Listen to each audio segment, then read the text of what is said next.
Hi friends, నేను మీ కిషోర్ మాట్లాడుతున్నా. ఈరోజు చెప్పబోయే టాపిక్ అనేది మీకోసం.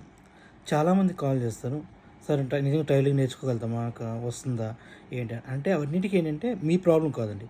మీరు చాలా వీడియోస్ చూసి నెక్స్ట్ చాలామంది దగ్గరికి వెళ్ళి అంటే ఎవరు మీకు ప్రాపర్గా చెప్పరన్నమాట టైలరింగ్ అనేది.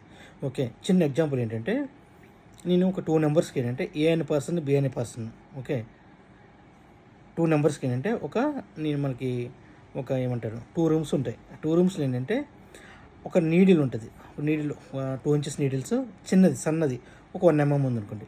ఆ 2 నీడిల్స్ వచ్చేసరికి అంటే ఒక నీడిల్ వచ్చి ఒక రూమ్లో పడేస్తామట. ఓకే, వెతకమని చెప్తా ఏ పర్సన్ని. చాలాసేపు వెతుకుతాడు, కానీ దొరకదు ఎప్పటికున్నా. చాలా టైం 2 hours పట్టచ్చు, 3 hours పట్టచ్చు. ఇంకేనా నీడిల్ని.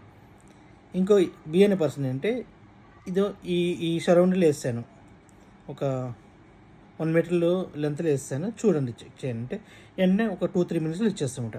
అలానే సబ్జెక్ట్ కూడా అంటే మీకు చెప్పకుండా నానిస్తే అది ఎప్పటికీ కంటిన్యూగా లేట్గానే అవుతుంది. ఓకే, ఎప్పటికీ నేర్చుకుని పర్ఫెక్ట్ అవ్వలేరు. ఇది సబ్జెక్టు, ఇది ఇలా అంటే 100% మీకు సబ్జెక్ట్ అనేది పర్ఫెక్ట్ అవ్వగలుగుతారు, అది గ్యారంటీ ఉంటుంది. ఓకే, మీకు సబ్జెక్ట్ ఎప్పుడు కూడా లేట్ అనేది జరగదు. నెక్స్ట్ ఏ సందర్భం జరుగుతుంటే మీరు ప్రాక్టికల్ చేయకపోయి హోంవర్క్స్ అప్డేట్ చేయకపోతే బహుశా జరుగుతుంది. మీ సబ్జెక్ట్ అనేది బియాండ్ ప్రాక్టికల్గా మీకు వచ్చేస్తుంది. నెక్స్ట్ ఏంటంటే నా దగ్గర నేర్చుకున్నాక మీకు కటింగ్ మాస్టర్ అనేది మీకు అవసరం లేదు, ఇదైతే గ్యారంటీ ఇస్తున్నా. వర్క్ ఉంటే మనకి మంచిది, ఎందుకంటే మనకి వర్క్ అనేది పెరుగుతూనే ఉంటుంది. ఏకంగా వర్క్ మీద మనకి వర్క్ అనేది మోర్ దెన్ వర్క్ మనం చేసుకోవచ్చు. కటింగ్ మాస్టర్కి అయితే మీరు అవసరం లేదు, మీరు చేసుకోవచ్చు. ఈ వీడియో ఎవరికి నచ్చితే ఎవరు షేర్ చేయాలి నాకని బాగా మీకు తెలుసు. Thank you so much.